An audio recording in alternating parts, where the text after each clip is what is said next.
Mop சைக்காலஜின்னு ஒண்ணு இருக்குது. அந்த கூட்டம் வந்து ஹிஸ்டரிக்கலா இருக்குது. அது உங்களை தலைவனை பார்க்க வந்தது, சினிமாக்காரனை பார்க்க வந்தது, பேச்சை கேட்கணுங்கிற குறைவானவர்கள். நீங்க அந்த லைட் ஆஃப் பண்ணி ஆன் பண்ண என்ன புத்தி அது? நான் கேட்கிறேன். தன்னைத்தானே ரசித்து கொள்ளக்கூடியது. இது திஸ் கால் நார்சிஸ்ட் காம்ப்ளெக்ஸ்.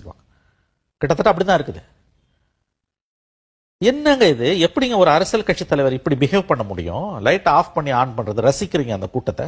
8 மணி நேரம் சோறு தண்ணி இல்லாம நிக்கிறான், வெயில்ல நிக்கிறான். பாருங்க, எவனோ பின்னால சதி பண்ணா, அந்த மந்திரி பண்ணா, எக்ஸ், இதெல்லாம் கதை அழகாதீங்க. முதல்ல அந்த கூட்டத்தை, அந்த இடத்துக்கு நீங்க ஏன் போனீங்க? அவன் பர்மிஷன் கொடுத்ததாவே இருக்கட்டும், எதுக்கு அக்செப்ட் பண்ணீங்க? சரி, அப்படி போனீங்கல்ல, அவங்க 50 மீட்டர் முன்னாலே வந்து டிஎஸ்பி வந்து சொல்றாரு இல்ல, போவாதீங்க, போய் மாட்டுவீங்கன்னு. எதுக்கு மீறி போனீங்க? என்னங்க இது? 10 நிமிஷம் பேசுறது வாரத்துக்கு ஒரு நாள் வந்துட்டு, அதுக்கு இவ்வளவு அலம்பல, இவ்வளவு பெரிய கூட்டம், கடைசியில இவ்வளவு பெரிய டிராஜடியில வந்து நடந்திருக்கு. ஏன் உயிரிழந்த குடும்பத்தினருக்கு ஆறுதல் சொல்ல போல, மருத்துவமனையில் அனுமதிக்கப்பட்ட அவங்களுடைய குடும்பத்துக்கும் ஆறுதல் சொல்ல போகாம உடனடியாக கரூர்ல இருந்து சென்னை திரும்பி இருக்கு? எனக்கு அதுல ஒரு ஆச்சரியமும் இல்லைங்க. எல்லாரும் இதை கேட்கறாங்க, மன்னிக்கணும்.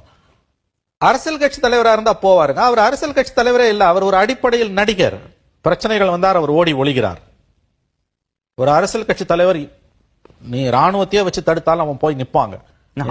வந்த கூட்டம் தானே, அதெல்லாம் அவருக்கு எந்த விதமான இதுவும் கிடையாது. அவர் அரசியலுக்கு வந்ததே ஏதோ ஒரு தனிப்பட்ட விருப்பு வெறுப்பின் அடிப்படையில் வந்திருக்கிறார். அவர் அடிப்படையில் இன்னமும் ஒரு நடிகர்.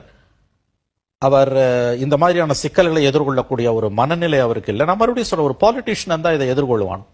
ஒரு ஜெயலலிதாவோ, கலைஞரோ, எம்ஜிஆரோ, எடப்பாடியோ, ஸ்டாலினோ இருந்தாங்கன்னா அவங்க மக்கள் கிட்ட போய் நிப்பாங்க. இவர் அடிப்படையில் ஒரு நடிகர். நடிகர்கள் நாடாளக்கூடாது என்ற எந்த சட்டமும் இல்லை, நான் ஒப்புக்கொள்கிறேன். நான் அவரை நடிகர் என்பதால் நடிகர்களை இழிவுபடுத்தவில்லை. அரசியல் கட்சி ஆரம்பிச்ச பிறகு நீ அரசியல் கட்சி தலைவராக முகிழ்த்திருக்க வேண்டும். மாறல, இன்னமும் ஒரு நடிகராக தான் நீங்க அடிப்படையில் இருக்கீங்க. அதனாலதான் நீங்க அங்க போல.